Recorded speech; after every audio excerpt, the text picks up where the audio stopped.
délégation ngaji ministère des femmes arido délégation ministre de la jeunesse arido et délégation Pima arido ay gardugol coordinateur mum et monsieur Yaya Dieng e nanɗo jooɗi ene sawdi ɗum noon en mbawa sona fuɗɗade monsieur le maire ari kañum woni coordinateur Pima ko kañum kadi gandanɗa hoorema waɗi marin journée ji ɗi gonɗen ɗi hono Moussa Oumar Sow o ari omo wonde adjoint ji makko hono arɗo Amadou Gueladio hande noon arɗo min mbima wonde jogorɗa ko ɗum ɗo jiɗi ko gonga ka adjoint au maire kono kadi no wayno kadi ko an lomtiɗo chef de village Farba Bocar Demba bisimilla ma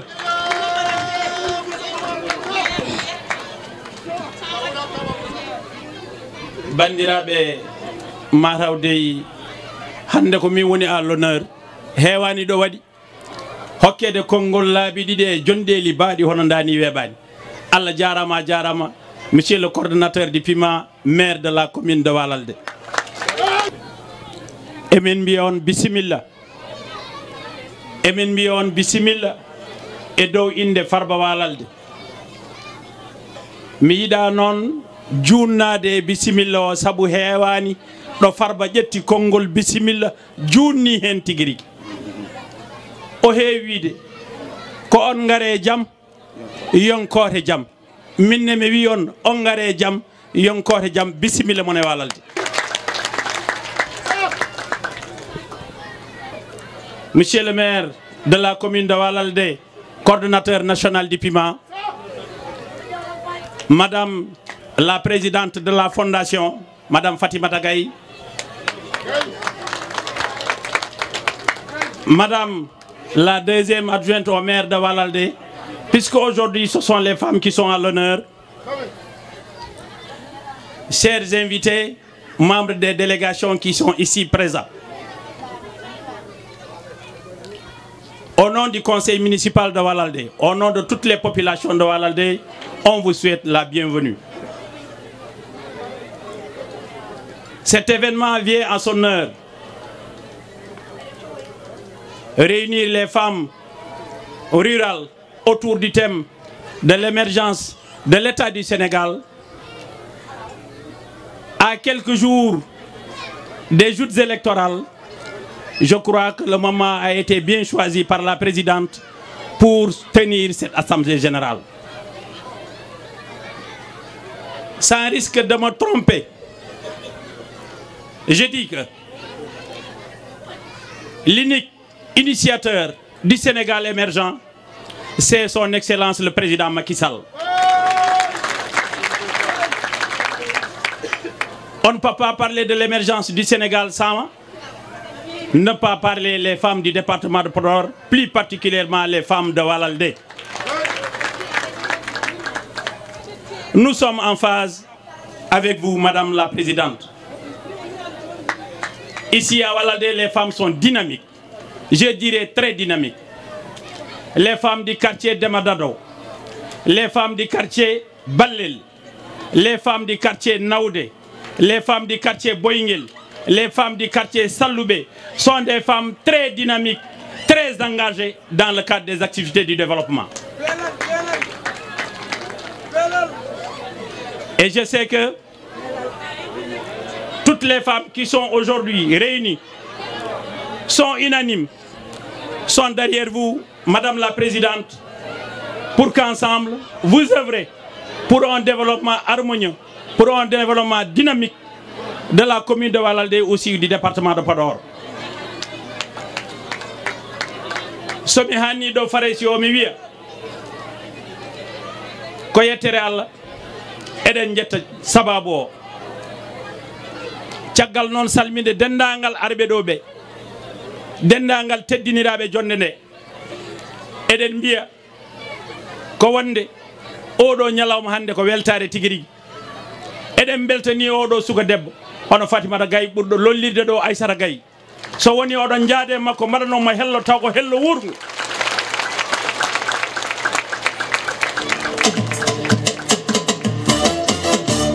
jigéenu Sénégal jaay nange gàcce ngala malale ni njukkale ndax yéen ngi liggéey bu baax a baax di dimbali seeni askan ndax xam ngeen léegi ne jamono changé na fu góor taxaw jigéen taxaw na xaar ndax yéen ngi liggéey bu baax a baax seeni askan a jarama ngal ɗo duƴal noon yaadi ko wiya Aissata Gaye ko saabu ko inde nohi jomum saabu kala ko noddi ɓamtare ɗum woni ko Aissata Gaye toppiti gila ɗo e walalde ko minen mbadde makko tette min garda e makko jangde Pulaar ala ɗo min jaadani makko ha Allah waɗi o woni Canada o yejjitani ɗo jeeyaɗo o yejjitani ko woni ko o yejjitani wallude rewɓe Allah jarama jarama Aissata Gaye ngoɗo wima noon sa wi Sénégal émergent a wawa yejjide rewɓe jeeyaɓe e diwan Dande Maayo ngo ha tenki noon e rewɓe jeeyaɓe ɗo e walalde e rewɓe jeeyaɓe e leegal Dema Dado jeeyaɓe e leegal Ballel jeeyaɓe e leegal Nawde jeeyaɓe e leegal Beelal jeeyaɓe e leegal Boyngel jeeyaɓe e leegal Salluɓe won wiɓe mi yejjiti nane Boyngel ɓaadi noon ko min diidi ɗum wallahi mi yejjitani ɓeɗo rewɓe kamɓe foof noɓe didorno koɓe dadiɓe koɓe dariɓe guiɗe kewɗe mboɗo yiyan ɗumen ɗo ko kañumen jogui galleji ɗo e nder walalde so itiram fiɗi Dior Sarr suba kay kikiɗe jamma ñalawma ko debbo dariɗo nde garɗa ɗo e jeere walalde foof waɗani goɗɗum ƴeewoyani goɗɗum fewjoyani goɗɗum ñande foof e Allah dari dadi yiiloto ko ñemtinde rewɓe wonɓe ɗo e jeere walalde eɓe garata e jeere walalde yo galleji walal naɓe de pini foof yo ɓesguji ɗi dañ ko ñaami dañ ko guurdi wadde noon ɓeɗo rewɓe poti ko jettede poti ko jaarede mi wasa junnade e haala ka sinno goɗɗum de ne wonno walla si cellal ngal rokkino tigui rigui wallahi mboɗo haala ha saabu min gurmi tan ko haala Allah jarama on jarama bandiraɓe hande noon sen dendiɗo hande sen jooɗima ɗo hande so tawi dental rewɓe ngal kewendi mumen jooɗima ɗo hande so tawi gurɗe ɗe fof kawri ɗo c'est grâce à Fatimata Gaye waxuma la dara waaye wóolu dig la woo bu ko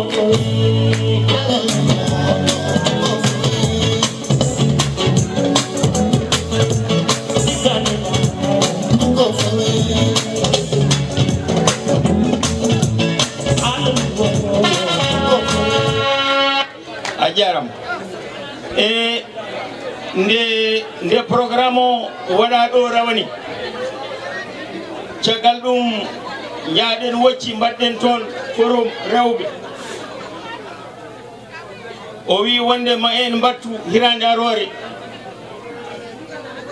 won sikkunoɓe hay min ko hen jeeyami wonde ɗum no wayi hewde fereji ni no wayi hewde tampere ni mi sikkani so tawi omo wawi artude kono noon o holli ko woni ko gonga e makko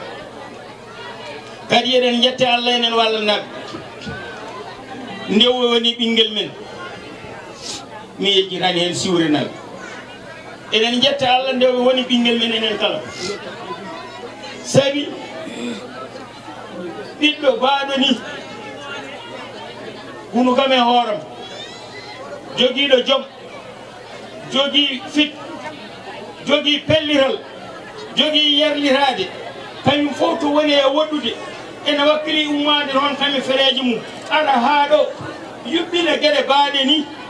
bandiraɓe jetten Allah hay so tawi ko kawral ɗo yimɓeɓe tan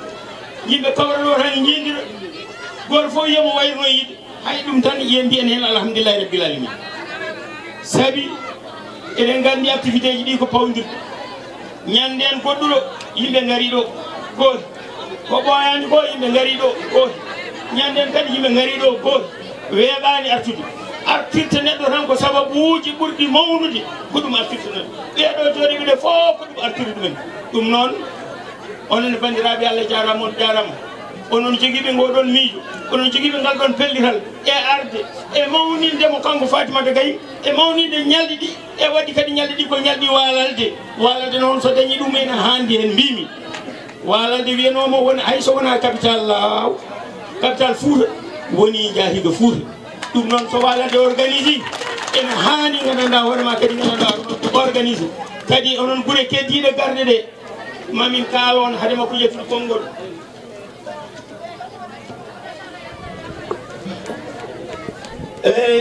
ɓuure garde ɗe mbi huɗoko hayre ari ɗo wocci ari ɗo nokshot ari ɗo jomandu ari ɗo tagoyel ari ɗo kaskas ari ɗo dungel rewo ari ɗo dungel worgo ari ɗo ɓogge ari ɗo kogga ari ɗo worde ari ɗo godel ari ɗo siwre ari ɗo ɓokki ari ɗo gollere ari ɗo mi anda noon ma jafoɗon no wawi taw won arɓe ɓe mbinda he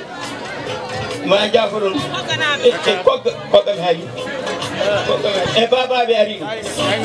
e jaygo subalo ari ɗo e Dakar ari ɗo Guiro ari ɗo donc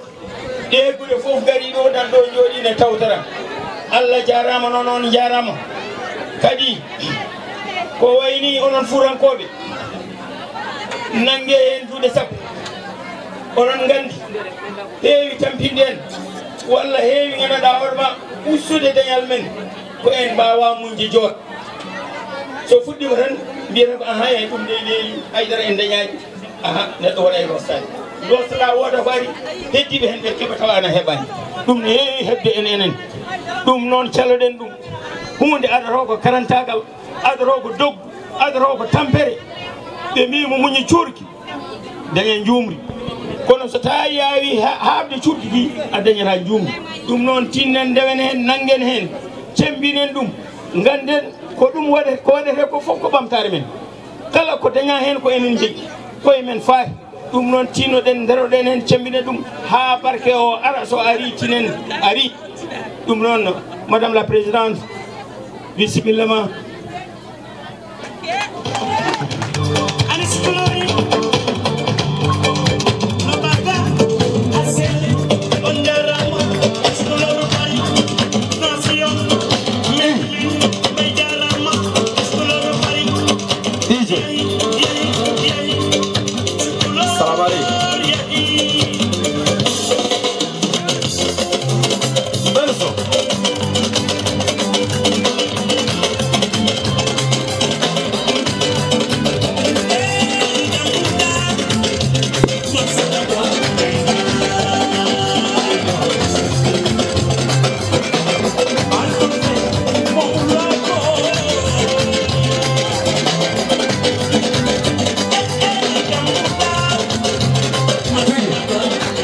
DJ coupe le son. Bab Samba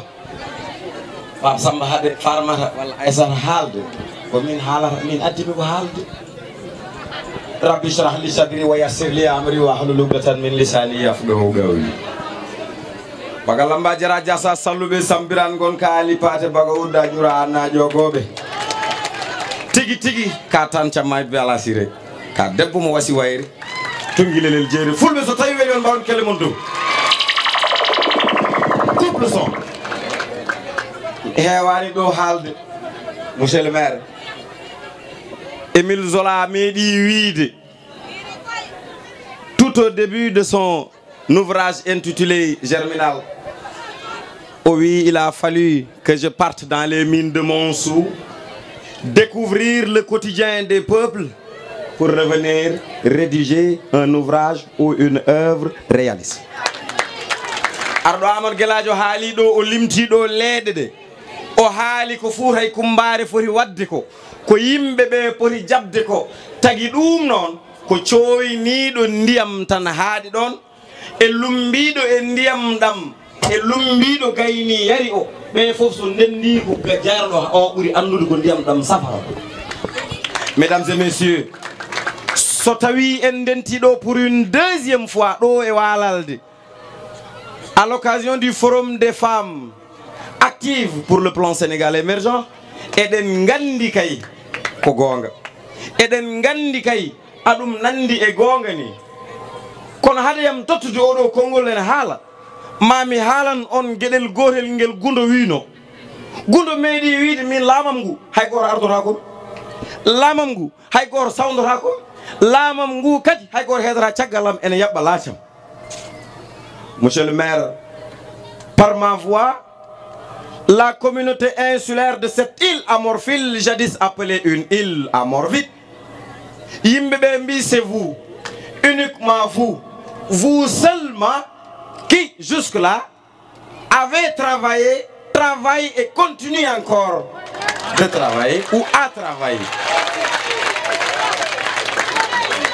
Personne ne m'a tendu un cadeau, personne n'a mis du sucre sur ma langue. Nde wonno nde kalar mi nde mbaynimi ko conscience am mi mandilani mi hangaka mi waɗaka corrompre ko kalarmi ko mboɗo andi ɗum tan mboɗo haala parce que c'est pas pour rien wona hay hunde tagui président ñamirede mum ha heewi afli jeguenayi mum tan ha ɓerde mum ɓuuɓi wima ya ardo puma parce que selam wadde ko wawi bonani so neɗɗo yi yimɓe murti fetti cowti arine murɓi so wiyama yo wattu wattata parce que vous avez l'habitude de gérer des postes de responsabilité mami haalan en gueɗel gorel enen fuurankoɓe he wona directeur méhode walla coordonnateur méhode c'est un coordonnateur national woni ɗo enne e leydi Sénégal ndi kala kam mo drapeau o ene yetto hymne national o ene yetto biyowo son excellence monsieur Macky Sall o ene yetto kanko ardima welma mettuma kam e oɗon fan wadde mbatten ko Baba Samba hade am tottidema ad nodda woɗɓe nde wonno rendu peccat are wildebeests that need to be domesticated. They haven't given anything to world history. Their women are very ugly with very big buttocks. They are just wild animals that need to be domesticated.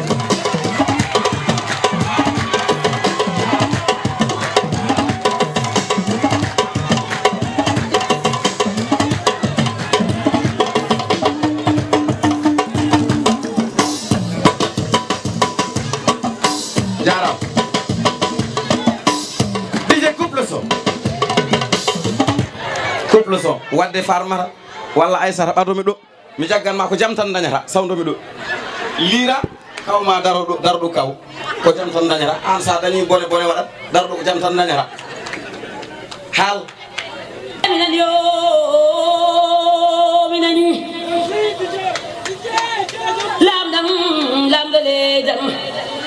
ɗonati président Sénégal maki kumma cimmo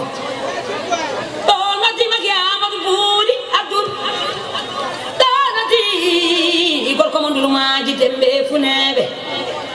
donati suko laba tude bobo jam jamanu cegana ngel ceganeji kangena ngati da yonte bibi mama ya kumba cimbo so la farila wo sai sai udar so la ubi fo le sai sai ni fala malle malla walli dan woni ni malla jingadi nan woni malla jingadi tambani golli yim tejlade hal a'udhu billahi minal shaitanir rajim. Salatu wa salamu ala rasulillahi sallallahu alayhi wa sallam. Bismillahi ar-Rahman ar-Rahim. Salamu alaikum wa rahmatullahi ta'ala wa barakatuh. Jam nyalle mon bandamen furankoɓe. Jam nyalle mon aduna. Jam nyalle mon fura. Jam nyalle mon diaspora. Jam nyalli kala mi salmini kala gondoɗo mi juurima on. Mi ara e tubankore so Allah jaɓi mami artu kadi e ɗemgal meɗen ngal ndenduɗen woni pularo. Messieurs les représentants des ministres, Monsieur Alé Samb Dieng, que je nomme aujourd'hui Farba Walalde parce qu'il est un Dieng, et ici c'est les Dieng qui sont des Farba. Donc Monsieur le représentant du ministre de la Femme et du Genre, Madame Ndeye Saly Dieng, bienvenue. Monsieur Ibrahima Sow, chef du service départemental du développement communautaire de Podor, bienvenue. Monsieur Abdourahmane Ndiaye, inspecteur de la jeunesse, représentant du ministre Pape Gorgui, ministre des Jeunes, bienvenue. Monsieur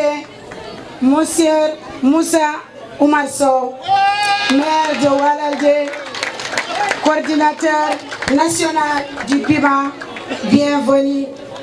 Monsieur Ardo Dieng, maire adjoint, bienvenue.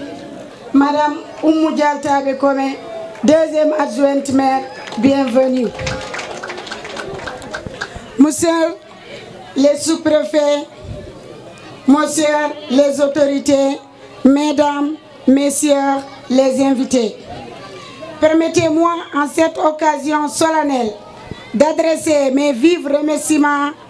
à tous ici présents pour avoir donné de votre temps, bravé distance et intempéries pour répondre à notre appel. Vous avez tenu à partager avec nous ces moments de joie et d'allégresse, tout en contribuant énergiquement aux activités de la deuxième édition Forum des femmes rurales qui sera inscrite en lettres d'or dans les annales de l'histoire du Fouta, particulièrement de Lila Morphil. Le choix du thème de cette année n'est pas fortuit. Le leadership entrepreneurial, un levier de développement et de l'autosuffisance de la femme rurale, il est placé sur le sceau de l'intégration et du développement social. Nous cherchons à travers ce thème à mettre la femme devant l'action sociale et du développement durable. Les femmes conscientes des difficultés auxquelles elles sont confrontées, leur foyer, se sont engagées résolument dans des actions génératrices de revenus pour le bien-être de leur famille. Malheureusement, le défaut de formation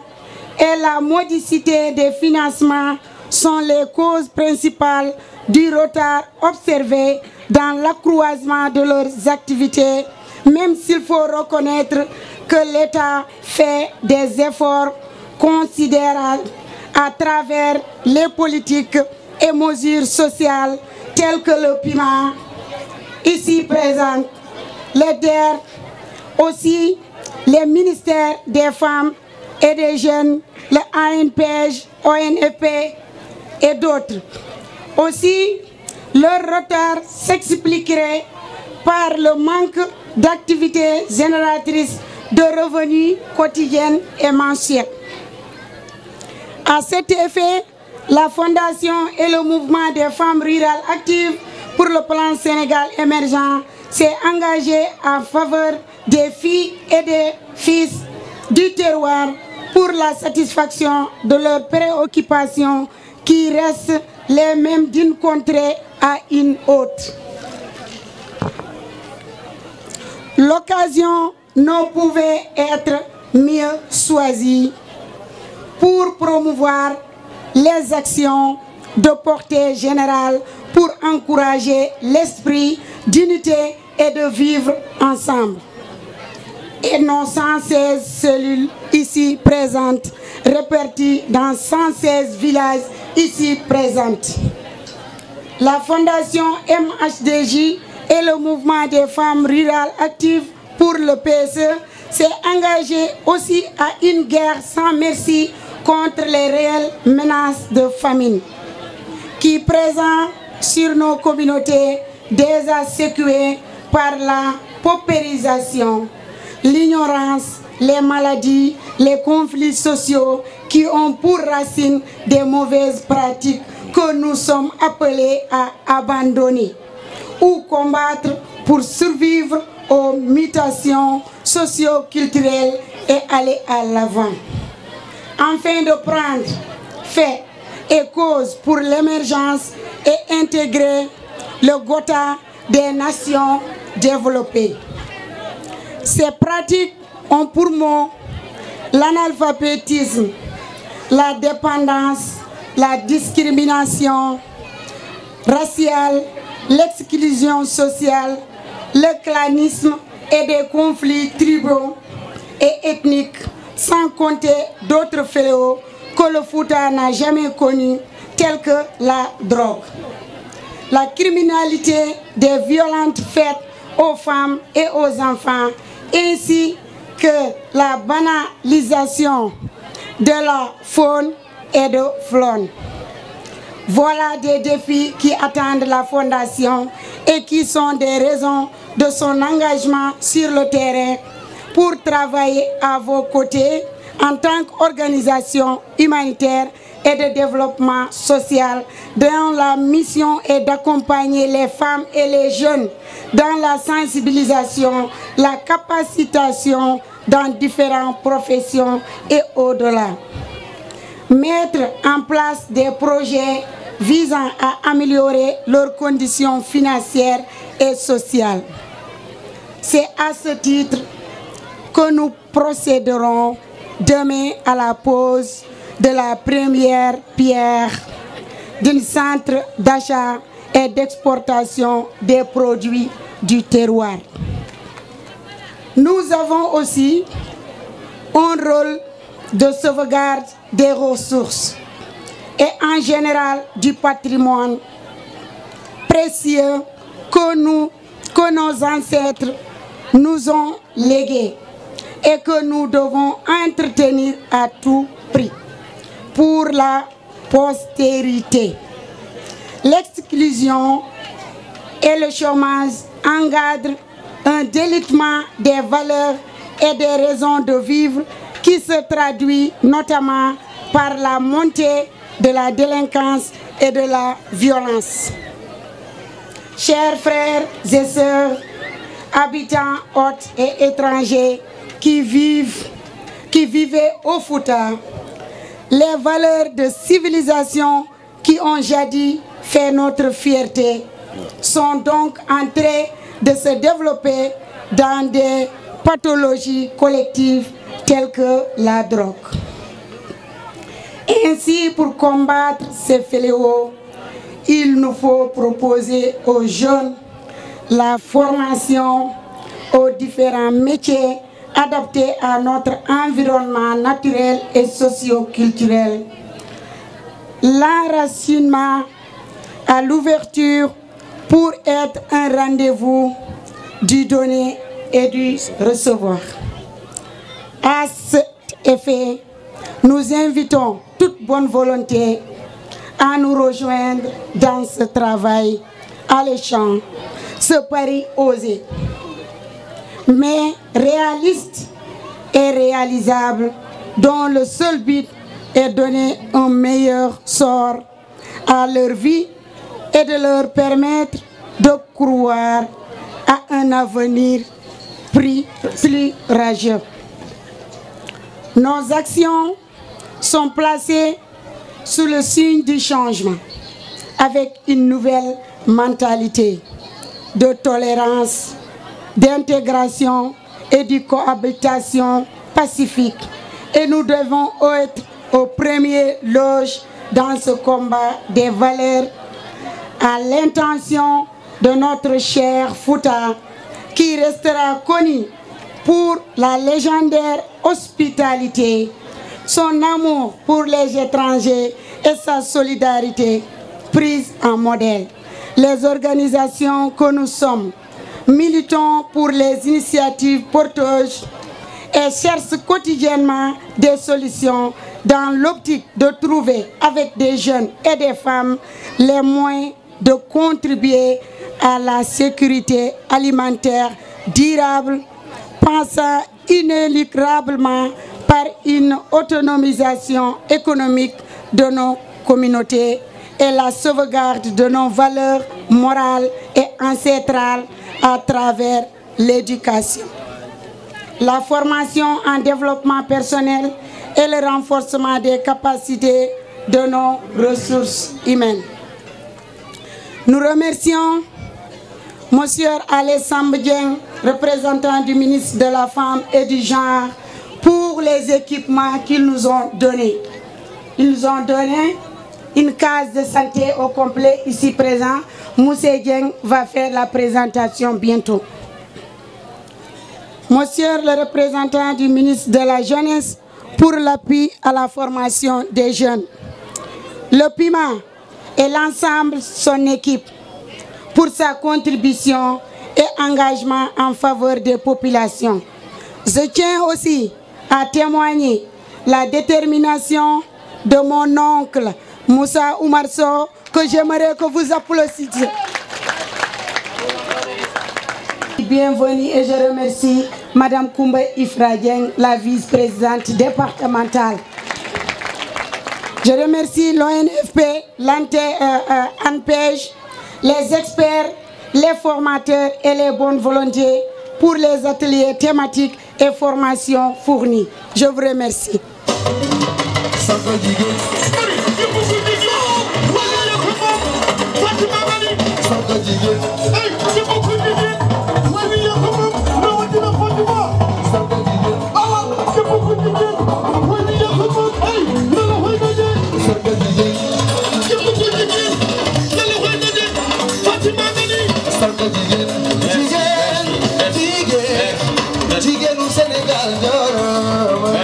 Merci à Djaram. Merci à Djaram. Monsieur Dieng, vous avez la parole. Monsieur le représentant des différents départements ministériels, Monsieur le sous-préfet de l'arrondissement de Kaskas, Monsieur le maire de la commune de Oualelde, Madame la présidente de la Fondation Mission Humanitaire pour le Développement, Madame la présidente du mouvement des femmes rurales actives pour le PSE, Madame la présidente départementale des groupements de promotion féminin, chère population de la commune de Oualelde, chère assistance, distingués invités, à vos rangs et qualités respectifs. Je voudrais, dès l'entame de mes propos, adresser mes vœux de nouvel an à toute la nation sénégalaise unie et indivisible autour d'un idéal commun dans un Sénégal de paix et de prospérité. En effet, depuis 2012, sous la présidence de son Excellence M. Macky Sall, notre pays s'est engagé dans un modèle de développement économique et social à travers le plan Sénégal émergent qui vise le développement dans la solidarité. Ce référentiel en matière de politique économique et sociale est bâti sur la vision d'un Sénégal émergent en 2035 avec une société solidaire et un état de droit. Il met l'accent sur la création de richesses et d'emplois, le renforcement de la gouvernance, le développement des secteurs stratégiques ayant des impacts significatifs sur l'amélioration du bien-être, particulièrement à travers la protection des groupes vulnérables et la garantie à l'accès des services essentiels. Susciter la transformation de la structure de l'économie dans le sens de soutenir une dynamique de croissance forte et durable. Élargir l'accès aux services sociaux et la couverture sociale. Répondre aux exigences de la bonne gouvernance à travers le renforcement des institutions et la promotion de la paix, de la sécurité et l'intégration africaine. Cette nouvelle approche de la politique économique génère plus d'efficacité et d'efficience dans les interventions. Ainsi, nous pouvons noter une croissance dans tous les secteurs, notamment celui du transport. 43 projets d'infrastructures routières ont été construits sur un linéaire de 1762 km. Avec la construction de l'autoroute Ila Touba, le patrimoine routier du Sénégal passe de 32 km en 2011 à 221 km en 2018. En janvier, l'inauguration du deuxième section de la VDN et le lancement du tronçon AIBD Mbour, AIBD Thiès et du projet autoroutier Mbour-Fatick-Kaolack. 168 km de routes urbaines réalisées par le Promoville. En milieu rural, 4000 km de pistes ont été réalisées par le PUDC, en plus des 13 ponts dressés. D'autres sont en cours de construction, Marsassoum, Fanaï, Foundiougne, Wendu Bossayabe. La réception dès janvier du TER avec une capacité de 115 passagers et son jumelage avec les bus de transport rapide. Et l'apothéose, la rénovation complète de 5 aéroports nationaux et la réception par notre compagnie Air Sénégal d'un de ses gros porteurs. Il s'agit de l'Airbus 330A 900 Neo. Ces nombreuses réalisations sous-tendent une volonté affichée de son Excellence Macky Sall, président de la République, d'accélérer la politique d'inclusion sociale. À ce titre, le chef de l'État a fait de l'année 2018 le marqueur social de son septennat dédié aux femmes, aux jeunes, aux personnes âgées et à celles vivant avec un handicap. Compte tenu de son rôle éminemment social et transversal, le département de la femme a contribué de manière efficace à la mise en œuvre des objectifs de l'année sociale en orientant ses actions exclusivement vers la satisfaction des besoins, singulièrement les femmes et les jeunes filles. Parmi ces actions sociales et inclusives, l'équipement complet de la structure de santé de Walalé.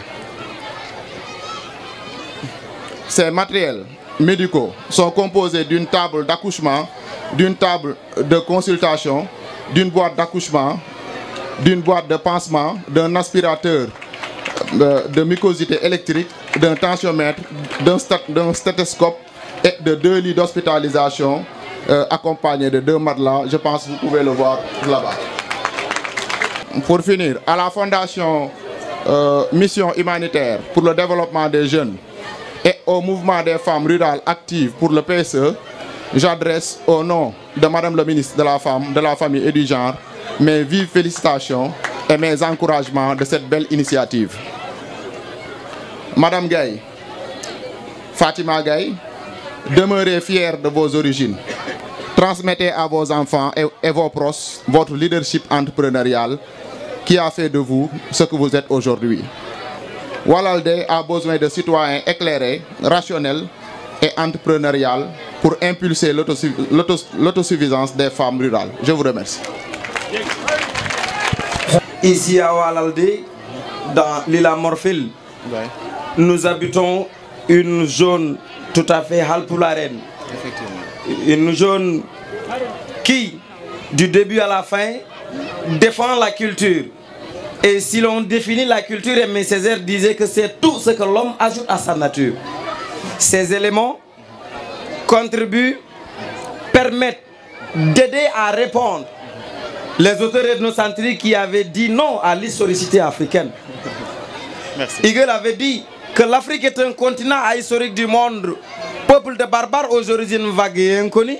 Il avait encore déclaré qu'avant les Pyrénées c'est la civilisation, mais au-delà des Pyrénées c'est la barbarie. Voici un canari, un élément qui permet de mettre de l'encens. Voici une marmite. Ces éléments sont purement africains. Merci. Est-ce qu'un peuple qui n'a pas d'historicité, dans la mesure où l'historicité est le caractère de tout ce qui historiquement est attesté,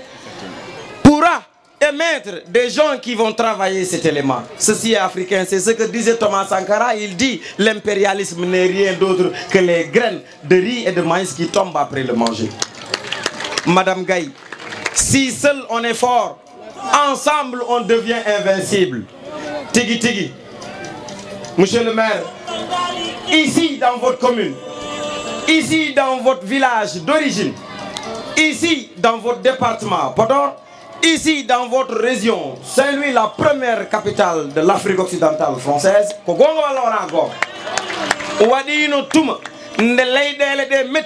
Kondar men odo wonno capital Mauritanie wonno capital Mali monsieur Dieng monsieur Bako gongede ko non wonno habitta ko wadde firti ko enen kam en meeda hedde tiagal ken ardinobe tan sa ƴeewi so tawi wiyama pullo ko tiagal weedi kaw Samba mi suusa wiide wona gonga ɓaade mawɓe ne kedi kono mbaɗa andi kam hay so tawi ene waɗi gonga ene waɗi hen ko wona gonga duttone ɗen Ablaye Wade wiyama leyɗele aduna ɗe pop walla ɗemɗe aduna ɗe pop so ɗe ndendi en tout cas mi jangguinama 70 000 ɗemgal ɗo université Cheikh Anta Diop de Dakar ɗo ɓe mbi seule la langue fulfulde walla le pulaar jogui ko wiyete un nous inclusif et un nous exclusif pël bi bu la bëggee xamal ni bokk nga ci lu ñuy wax daf la naan galle men kaake men ko enen ndendi bu dee dalaa bëgg a dakk ci lu muy wax daf la naan c'est un nous exclusif et le pël te dit galle amen Baba amen, Wuro amen, Lode amen, Andeji amen, Boluji amen, Parleji amen. Tigi tigi. Donc bu dee pël nga nag te nga ñoo lakkal pël tuuti ñu jàll ci keneen. Eyi ɓaade ko ɗo taani jeya wadde ko ɗo taani ummi ka jeng jeng wadde ka arɗo ɗo ɓaade wiyama ici à Walalde ce sont les arɗo sont des Dieng, ce sont les Dieng qui sont les Farba. Donc les Farba sont les gens qui lamoroɓe ɓe wona wadde an ka lamoroɗo ka lawake monsieur Dieng. Vous direz à monsieur le ministre, à madame le ministre plutôt, vous direz à toute la délégation avec laquelle vous êtes venu que la population de Walalde par ma voix déclare satisfaite. La population de l'île à Morphil déclare contente. Le mouvement des femmes actives pour le plan Sénégal émergent déclare content. Mouvement des jeunes, mouvement humanitaire alors, c'est les masses de J. Fa, sous Madame la Lionne du Fouta. Nous sommes fiers d'elle.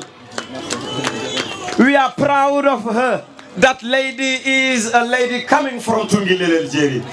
Je vous remercie. Monsieur le représentant du ministre de la Femme,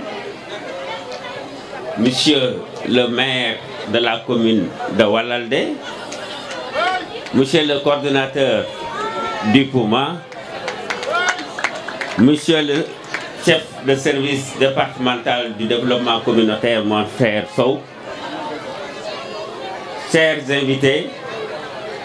chère population de Walalde. Il n'est pas besoin d'être un spécialiste des questions de genre ou bien des questions de femmes pour saisir toute l'importance que revêt cette journée. Surtout aujourd'hui où le monde entier subit les effets graves de la crise internationale que nous connaissons. Ceci dit, permettez-moi de remercier à tout seigneur, tout honneur, Madame le ministre de la Femme qui a bien voulu mettre à la disposition des populations de Walalde tout ce plateau technique médical que nous voyons ici. Mes remerciements vont à l'endroit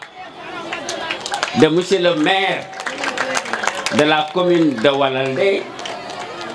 coordonnateur du PUMA, Monsieur Moussa Sow.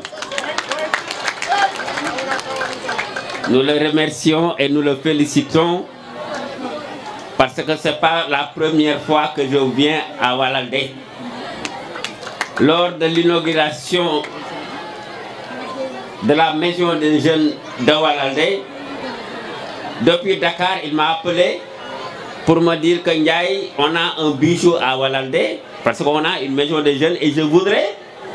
que vous soyez parmi nos invités lors de la cérémonie de réception. Et je crois qu'en collaboration avec monsieur le préfet du département sortant, on a essayé ici à Walalde, je crois qu'on a passé une journée importante. Je vais peut-être tordre un peu le protocole pour m'exprimer un peu en Wolof. Parce que c'est important, parce que bëgg nañu li ñuy wax mu dugg ci xel yi toog ci biir xol yi pour bu ñu jógee mën koo jëfandikoo. Man ministre Pape Gorgui Ndong laa fi toogal Podor maa ngi fii Podor. C'est un ministre de la République te ndaw yi ci Sénégal yépp moo leen jiite. Ci biir loolu ñuy liggéey avec une structure de financement des jeunes ñu tuddee ko ANPEJ. ANPEJ mu nga Saint-Louis. waaye man dama ne les jeunes de Podor pour jóge Podor di dem ba Saint-Louis day metti. dama leen a ñaan pour ñu andil ma ANPEJ Podor ñu defal ma fi antenne man loolu laa bëgg. ñu defal ma antenne Podor bu boobaa tous les projets de jeunes seront déposés ici à Podor. ñi nga xam ni amuñu capacité pour mën a tënkal seen bopp seeni projet ANPEJ defaral ñu ko. waaye jël paas dem Saint-Louis toog fa ay fan amoo foo nekk te ñëpp xam nañu defar projet liggéey la. fi mu nekk koo fi ne defaral ma projet mën la fay ma. may ñaan monsieur le maire de la commune de Walalde moom nag laa ko sañ a wax mu may ma fi benn formation boo xam ni dañuy jàngal jeunes yi nan la ñuy technique d'élaboration de projet. jeune bu ci nekk mën a defar sa projet bopp dootoo ñëwati ca Njaay wala ngay dem ca Sow naan ko defal ma projet bu lay laaj xaalis loolu laa bëgg. parce que les jeunes il faut que ñu capacité leen loolu mooy différence bi jeune bi nga xam ni dafa def formation ak jeune bi nga xam ni deful formation. waxtaan naa ak monsieur le maire léegi këram xalaat yi bari na jot amul mais loolu dama koy ñaan monsieur le maire de Walandé ñu def ko une formation ici au niveau de Walandé war comme c'est le maire de Walandé il a des responsabilités nationales ñu may ni une formation départementale même domiciliée à Walandé moi je suis pour le principe lii fi am nag dama fanaan tey ci guddi te ministre bi jotu ci photo yaa ngi nii dama ko yóbbu sama inspecteur régional léegi ñu WhatsApp ko loolu moo tax ma ne tey ndaje mii tey il faut que ñu fekke ko di gërëm monsieur le représentant du ministre 18h démb mu ngi ko fekk Meke ma ne waaw ñii ban heure la ñu dugg Podor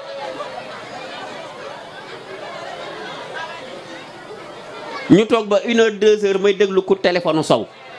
jotuma ko ma xam ne ñii ñëwaguñu ndekete ñu nga fanaan di sa tool tey presque ñooñu yee lan moo ko waral waa Walandé dañoo woote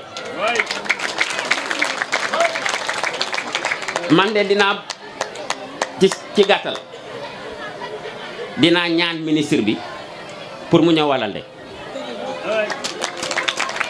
xaw ma ndax dina nekk xaw ma du nekk mais dinaa ko ñaan mu ñëw Walandé wax ak yéen li ngeen bëgg mu toog ngeen toog ma toog ngeen wax ko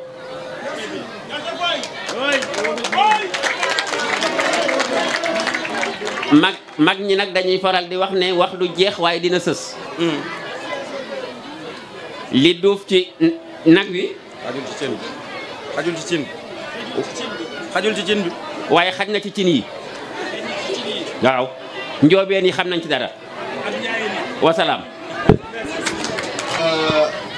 Merci beaucoup, monsieur le représentant du ministre,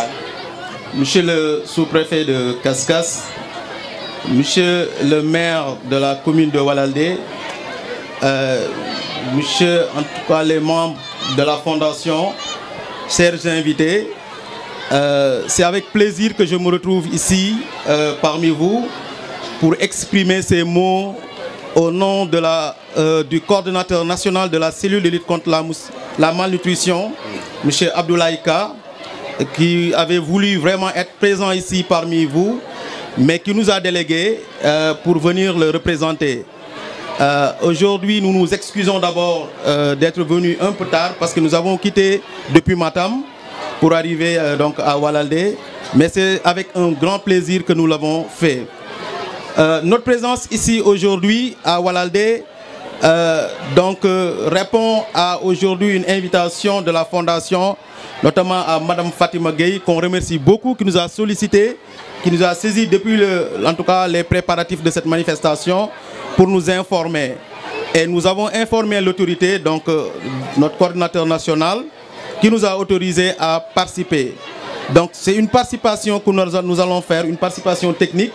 Aujourd'hui, je suis très heureux de retrouver parmi cette assistance des femmes, des enfants, qui constituent notre principale préoccupation.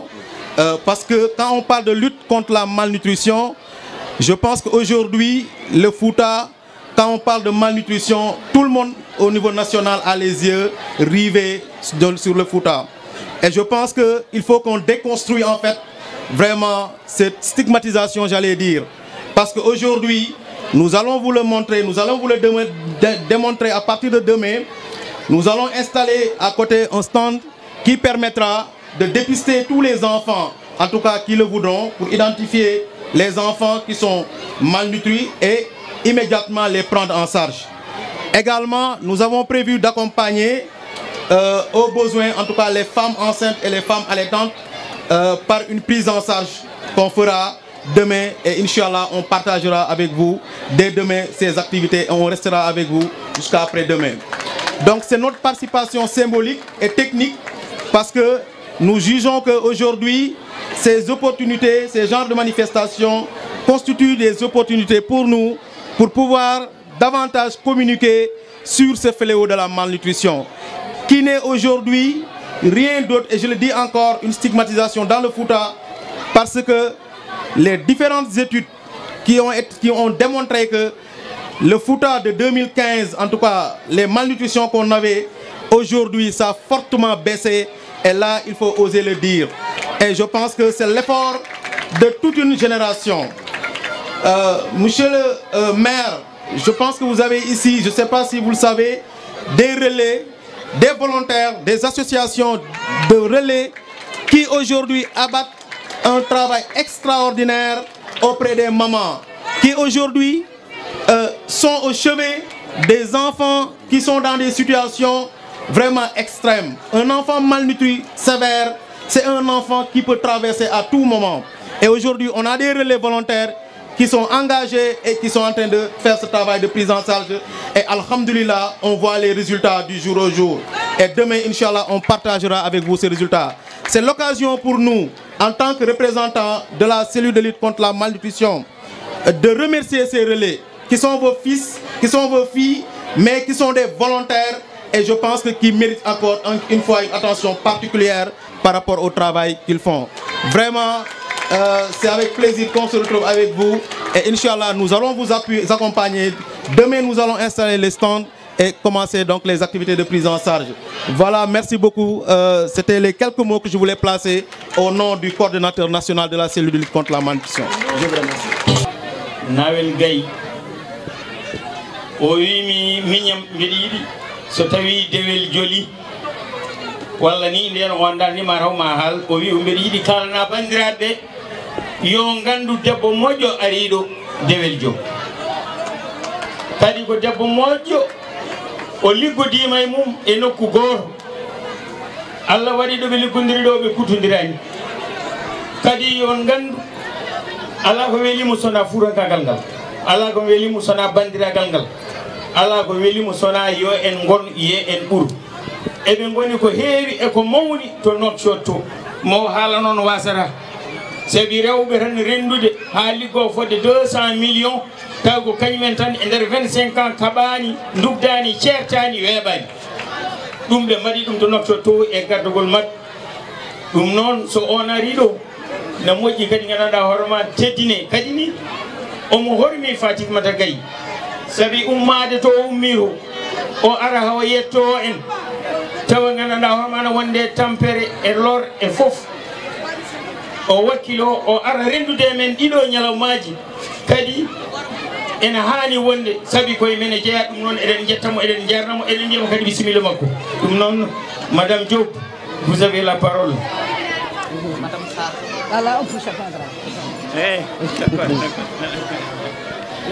بسم الله الرحمن الرحيم وصلى الله على نبينا الكريم. ربي اشرح لي صدري ويسر لي امري وحلل عقدة من لساني يفقه قولي. نون بانديرابam walalnaɓe mi salmini on mi salmini joɗaniɓe ɗo laamuɓe mi salmini maire commune o e conseiller du muɗum mbeɗa wiya caggal yettude Allah e nelaɗo mum eɗen mbiya alhamdoulillahi rabbil alamin hakkude fewjude hunde ha Allah yettina ɗum no juuti ɗum noon eɗen jetta Allah caggal nde ko fewjano ko Allah hoddiri hande ɗum yettima kadi tawa en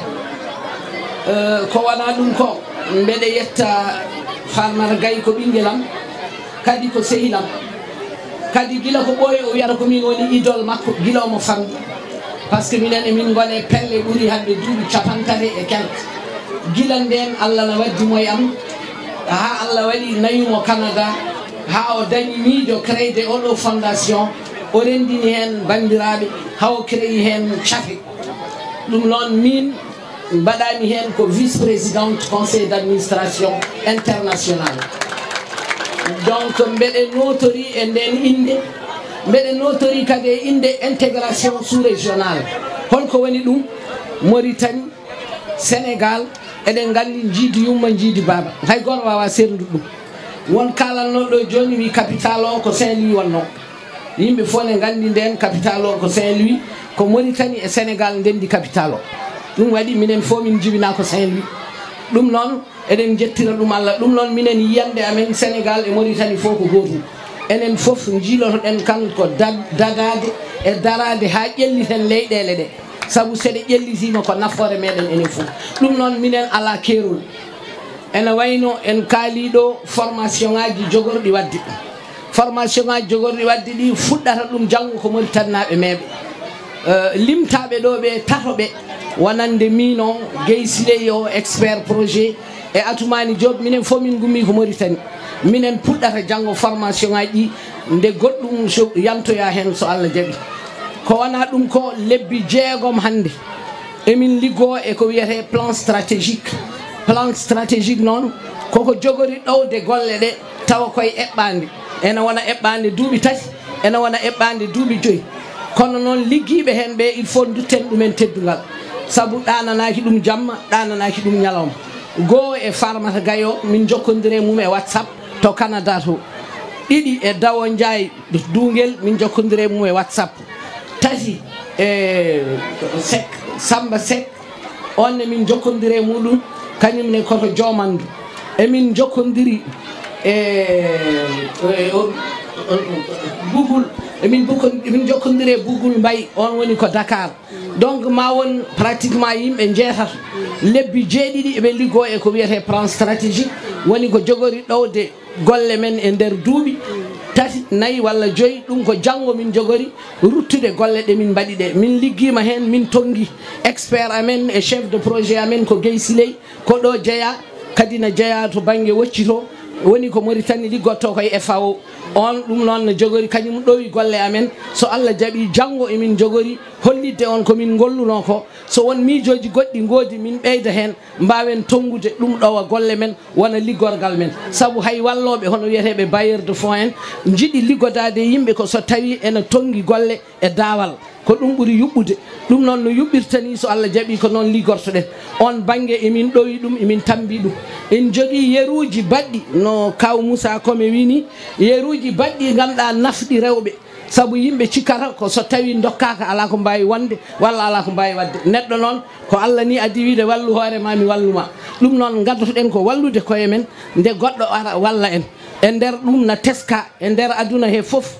ko wiyete microfinance woni eɗen mbawi wiide ɗum restu ko rewɓe hande tambi ɗum ko rewɓe mbawi ɗowde ɗum ko rewɓe mbaɗi ɗum ha dañi hen gartam ɗum noon e nder hen yeruji mbaɗi to Mauritanie hakke 1,200 debbo ndendi ɗowi ko way noon coodi hen galleji ndesi kene wona banque hakke 150 millions Sénégal mutuelle uji no mbayno leydi mutuelle uji tambi galleji tambi foof ene wiya noon sa jangguini debbo walla a ɗofti debbo a ɗofti leñol sa ɗofti gorko a ɗofti neɗɗo ɗum noon sa ɗofti debbo a ɗofti galle fof no worno impact o ko c'est familial ɗum noon ɗum waɗi eɗen darani hande darade ɗo e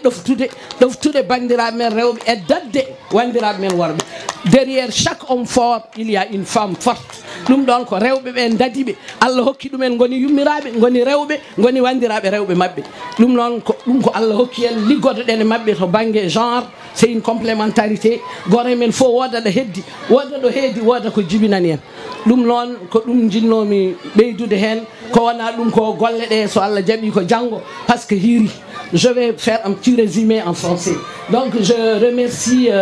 les autorités le maire de la commune de Walalde et je suis très heureuse d'être aujourd'hui parmi vous pour participer à cette 2e édition du forum de la fondation parce que je suis la vice-présidente du CA de cette fondation et c'est un plaisir pour moi d'être là pour accompagner ces femmes qui sont dynamiques, ces femmes qui contribuent pour le développement et l'autonomisation économique des femmes. Donc, pour ne pas être longue, je vais m'en tenir à ça et remercier tout le monde et dire bravo pour le développement, bravo pour les femmes et bravo pour les femmes qui sont le pilier de la famille. Et merci. Assalamu alaikum bandiraɓe. Caggal yettude Allah e julde e nelaɗo sallallahu taala min calmini bandiraɓe. Ko ardi fof min calmini chef de village de Walalde Farba Bocara Dieng. Min calmini imam wuro ngo hono Ceerno Babou. Min calmini monsieur le maire Moussa Oumar Makasso. min calmini premier adjoint maire Ardo Amadou Gueladio Dieng min calmini deuxième adjointe hono Oumou Kome bandiraɓe hande ko ñalawma weltare noon e nder Walalde alhamdulillahi rabbil alamin Allah kalarmi noon koye inde rewɓe Walalde inde rewɓe groupement féminin e gardogol Penda Kole Ba mawɗo amen o bandiraɓe min beltima noon Walalde fof weltima oɗo ñalawma bettani hay goto oɗo ɓiɗɗo gadduɗo ɗum ɗo henne hono Aissata Gaye ko da ɗum jaltaɓe kome goto fof nandi jaltaɓe kome e nder Walalde ko tanum Camma e Gaye Camma e Sira Beelal to siwre camɓe goto fof kadi ne andi ɗum kadi ko ɓi Aissata Digel moƴƴo malaɗo Aissata Digel so jibini oɗo ɓiɗɗo alay saago yimɓe fof belto emin mbiya bandiraɓe ɓe similla moon ummiɓe funnague e hirnague rewo e worgo emin mbiya hono Dewel Joob kalɗo joni o bisimilla ma Monsieur Ndour bisimilla ma Alain Dieng emin mbi kalanma noon ko ɗo jeeɗa e Walalde bandiraɓe somi darima mboɗo haala noon mi yejjitta mawɗam le chef de service développement communautaire de Podor hono Ibrahima Sow ene wayno kanko jogui rewɓe département Podor o monɗo jooɗi min calmini on min juurima on bandiraɓe wiya ko développement kala ko wiya développement noon emin jeeya hen on nani ko haala ɗo ko on nani ko adda ɗo ko so ɓiɗɗo jibinama noon o boni tan ko ɓi yummakko so moƴƴi ko ɓiɗɗo yimɓe foof ko adda ɗo ko enen fof jeeyi ɗum wona Walalde tan jeeyi ɗum les villages environnants ene jeeya hen tawde wiya waɗate koye dispensaire ɗum noon Allah jarama ene wayno min beltima holko waɗi min weltade so ɓiɗɗo dañi no joftinayi wuuro wiya ko développement wuuro faltaki hay goto ko Walalde fof rendi emin jetta noon hono kaw makko hono Moussa Kome kala ko kewi ɗo e Walalde omo waɗi hen jungo makko kala ko kewi ɗo e Walalde omo dari hen kadi darde tinde o wiyan ɗum ko wacciran ɗum ɗo ko Walalde o ƴeewi tan ko gure ɗe fof kañumen ko gotum ɗum noon min jettima Seydou Kome e délégation ummiɗo Wocci o min jetti délégation ummiɗo Siwre o min jetti délégation ummiɗo e guure cawdiɗe ɗe guure min jetti kadi maire garduɗo e délégation omo arti ɗo enne Farba Walalde omo arti ɗo e Diano Walalde hono Harouna Diop e Yaya Dieng ene ummi Dakar enen gardi e monsieur le maire pour denden e ñalawma oɗo henne ñalawma o noon bandiraɓe wona ñalawma Aissata Gaye tan ko ñalawma men enen fof jagge hen pewnen jonnen ko développement Fouta ɓiɗɗo moƴƴo yo Allah wallu en yo ɗum yaaru yeeso kadi nangodiren ballodiren ganden ko watte ɗo ko enen fof ndendi ɗum Allah jarama on jarama Farba Bocar noon en ay konngol o yon gaare jaam yon koota jaam on gaare jaam yon koota jaam kala hen ko ganduɗa noon ko yejjira e ko ɗacca komin yejjiri soko golle ɗe mi hokkama ɗum ha timmi guila ɗon fuɗɗi ɗo ha ɗo mboɗo ko hen jeeyami kadi ñande fof mboɗo haalane ɗo ɗum yaral ɗum noon a jarama ɓiɗɗo moƴƴo yo Allah teddina yo gurdam ma juur yo ɗum yaaru yeeso kadi Penda Asel Kome sa jibini oɗo ɓiɗɗo Allah no seedi aɗa hande jibinde o ɓiɗɗo kadi ko enen ndendi ñalawma o ko enen ndendi golle ɗe Seydou Kome oɗo ɓiɗɗo jibinaɗo oɗo ɓiɗɗo mo jibinden oɗo ɓiɗɗo mo ndenduɗen oɗo ɓiɗɗo mo parnore ɗen Allah jarama on jarama yo gurdam on yaaru yeeso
wonɓe gurdam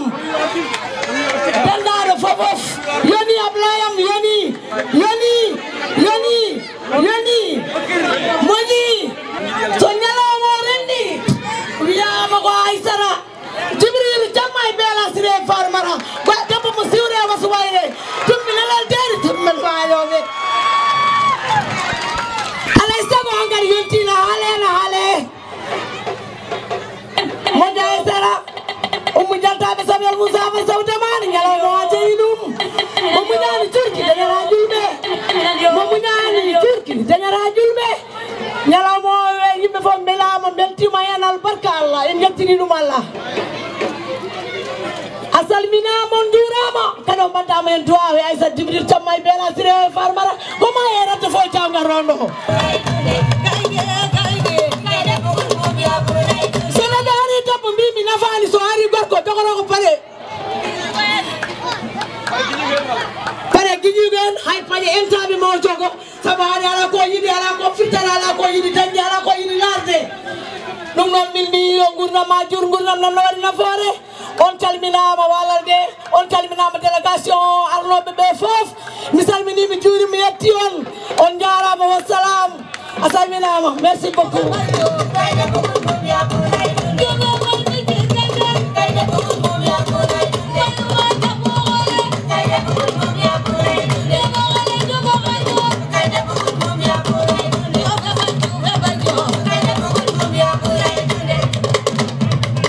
Vous avez la parole. Assalamu alaikum bandiraɓe caggal yettude Allah e nelaɗo mum e jinnaɓe men en jetti Allah e nelaɗo mum e jinnaɓe men en jetti Allah e nelaɗo mum e jinnaɓe men alhamdulillahi rabbil alamin Allah alhamdulillahi rabbil alamin Allah alhamdulillahi rabbil alamin Allah so ɗum ɓenni bandiraɓe mi salmini on mi salmini autorité ji men gondi ɗo mi adoro barogal baɗoɗe mi adoro maire am hono Moussa Oumar Makasso coordinateur PIMA e nder Walalde walla ko nation manda ko ɗum wiyete international fof national fof mi salmini mo kaddi salminago mi salmini autorité ji garɗi ɗi guilay o représentant ji la femme ministre de la femme et ministre de la jeunesse on calminama on juurama e monsieur Ndour a salminama a juurama mi salmini on e nder selilaji temedere e capanɗe jeegom wuuro tawtorago ɗo hande mi weltima kaddi beltor haala ka wawa judde reedu ko hewndu welamma mbawɗen wattude hen tan ko duwaw ko ɓuuri hollini en ñaaguima Allah cakkanam yalla rokke udditare ndenda e bande en kala julɓe rewɓe Allah jokkoɓe e ndam ko duwaw jokkanmi hen on jarama bandiraɓe mone mon fof ɗo ummino yalla nawti ɗum toon e dow jaam konngol Farba wonti konngol e nder Walalde Allah walli on o gaare jaam yalla wallu on kotone dow jaam on calminama on juurama merci so neɗɗo hoolaka tottiraki ɗum ko ardi ko ɓuuri ministére haalder haake direction so neɗɗo ardima ko fote pima e nder Sénégal hakke anduɓe mum hakke yarliriɓe mum hakke dariɓe mum hakke cadre uji mum woni coordinateur national du PIMA du Sénégal ɗum wona kecciɗi kono noon jerejef Macky Sall min mbiya Macky jarama Macky ƴettude e ngal teddugal Macky ƴettude gandanɗa hoorema ɗe doole Macky ƴettude gandanɗa hoorema nde nafoore Sénégal ƴetti wi wonde mi tottini ɗum ɓinguel Walalde yo jogo bandiraɓe walalnaɓe on mbawa yobde Macky Sall ɗum noon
Macimbo Donati magi Amadou Boudi Abdoul Donati gol ko mondulu maji dembe funebe Donati sugola ba juude bobo tan jamanu tegene kangene ngati la yonta Bibi mama gi ko Macimbo Sala farila wo sai sai udan Sala bi ko le sai sai ni mala mala mala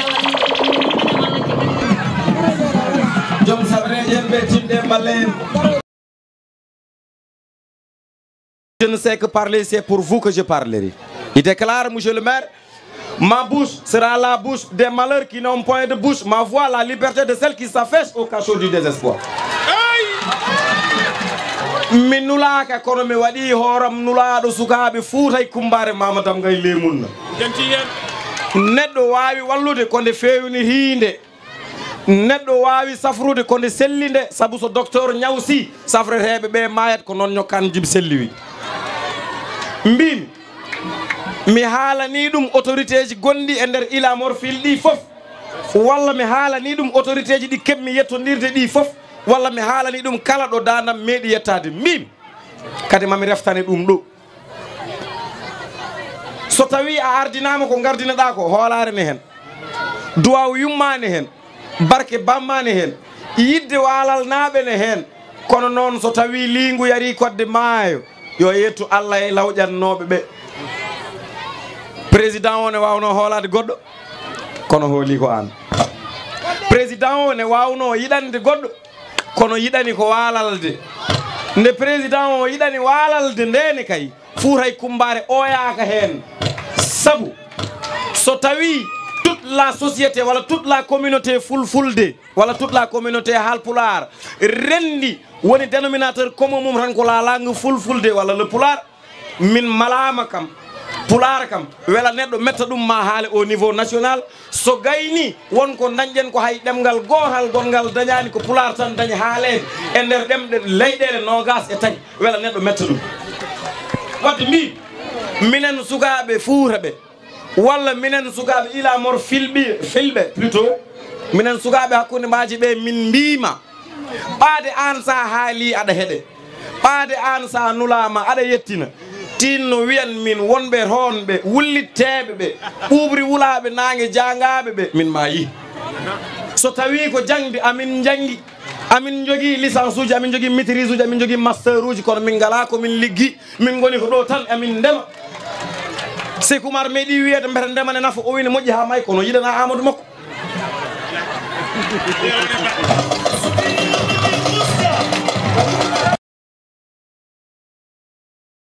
ko ene nafa yimɓeɓe noon ɓe jettata ɓe jennata sabu ɓernde ene wawi nannede ko neɗɗo welaka yitere ne wawi yiide ko neɗɗo welaka nofuru ne wawi nande ko joom nofuru o welaka kono teppere kala ɗo fawi jomum ene wela par ce que c'est un acte volontaire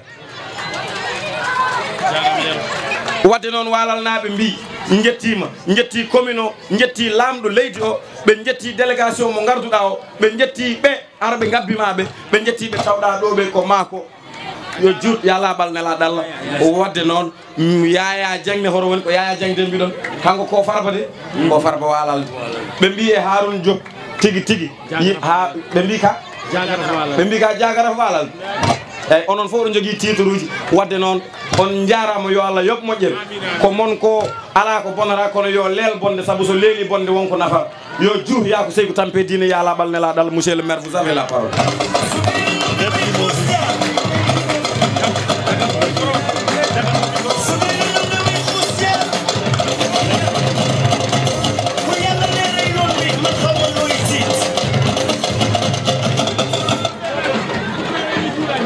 Merci. Adjarama Dieye. Monsieur le représentant du ministre de la Femme, Monsieur le représentant du ministre de la Jeunesse, Madame la vice-présidente du conseil départemental de Podor,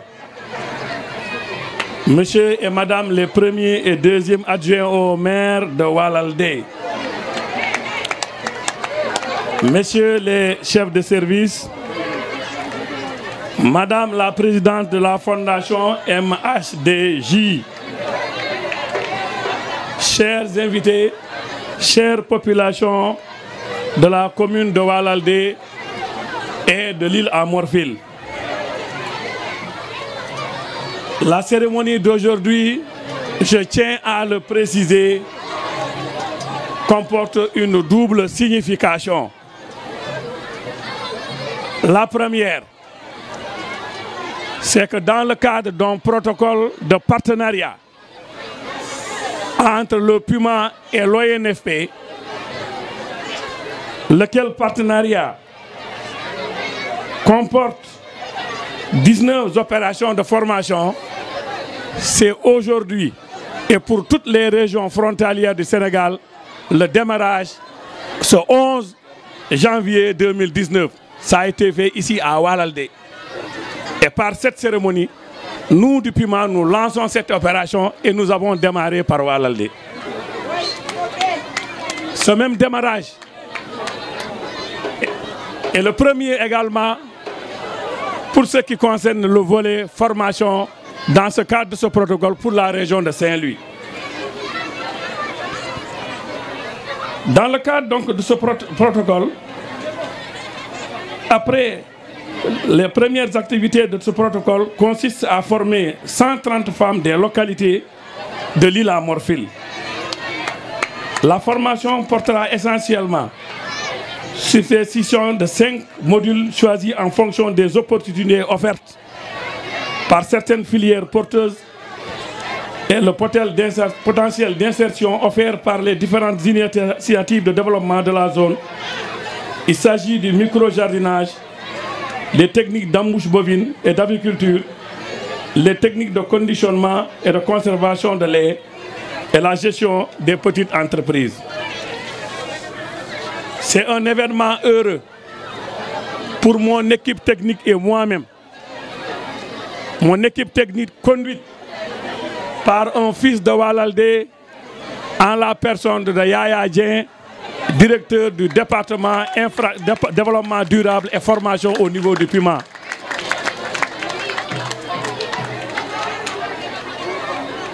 Aujourd'hui, si nous sommes ici à Walalde, c'est grâce à l'abnégation, grâce à une battante, grâce à une femme de développement, en l'occurrence Fatimata Gaye, dite Aïssata Gaye. Aujourd'hui, nous sommes en train de dérouler le premier acte d'un partenariat qui se veut fécond, Inch'Allah, entre la fondation dirigée par Aïssata Gaye et le PUMA. L'objectif de cette formation consiste à renforcer la capacité des femmes des zones frontalières par la valorisation des potentialités existantes, créer de la richesse et des emplois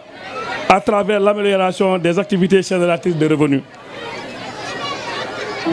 C'est le mot que j'avais à dire en français concernant la cérémonie d'aujourd'hui. Il fallait replacer cette cérémonie dans son contexte véritable en ce qui concerne le PUMA. Je suis venu ici, donc à Walalde, non pas en maire de cette commune, mais en étant le coordonnateur national du PUMA, représentant en même temps le directeur de l'ONFP. Et Inch'Allah, d'après le programme qui a été mis en œuvre, dans les prochains jours, 130 femmes vont être formées à Walalde selon les modules que je viens de citer tout à l'heure. Je ne terminerai pas mon nom en français sans revêtir ma casquette de maire et remercier donc le ministre de la Femme pour le don de ce matériel d'équipement médical qui a été fait aujourd'hui et d'une importance capitale. To Kongolam Pular kalarme ko haala Aïssata Gaye. Aïssata Gaye oɗo dit Fatimata Gaye ko debbo tiiɗo ko debbo dariɗo mbeɗe pose la question mbeɗe sikki est ce que walalnaɓe ɓe est ce que yimɓe arɓe ɗo ɓe est ce que noddaɓe ɓe ina paami jaɓɓal Aissata Gaye gal tigi tigi eno foti hannirde ni ene foti famirde ɗum ni ko golle mawɗo o woni e dow mum minen anduɓe golle développement no jarata ragal ngal kadi nana timma oɗo Aissata Gaye ko min formi ɗum ko dogata ko ñangaleje makko ɗe pop koye école Moussa Sow o jangi ɗum o moni ko ɓiɗɗo moƴƴo mo gandanɗa hoorema nde puɗɗimi golle e nder département de Podor kala ɗo jiiɗa oto Moussa Sow ma yi oto mo mbaɗmi Aissata Gaye wondude e sukaɓe woɗɓe min jaada nanguɗa ɗo mbeɗa andi jikku ma mbeɗa andi bawal ma mbeɗa andi pellital ma min komi seede sehilagal ma e président de la république Macky Sall o moni so haalani on so haalna en kanko e Macky Sall koɓe sehilaɓe haqqan kanko oɗo Aissata Gaye kanko e Mariam Faye Sall joom suudu président de la république koɓe sehilaɓe haqqan komi seede majjum saɗa nangi ɗo nanguɗa ɗo aɗa yaɓɓa jaɓɓal ngal mbattaka non seulement ma wallu nokku o ma wallu vallée o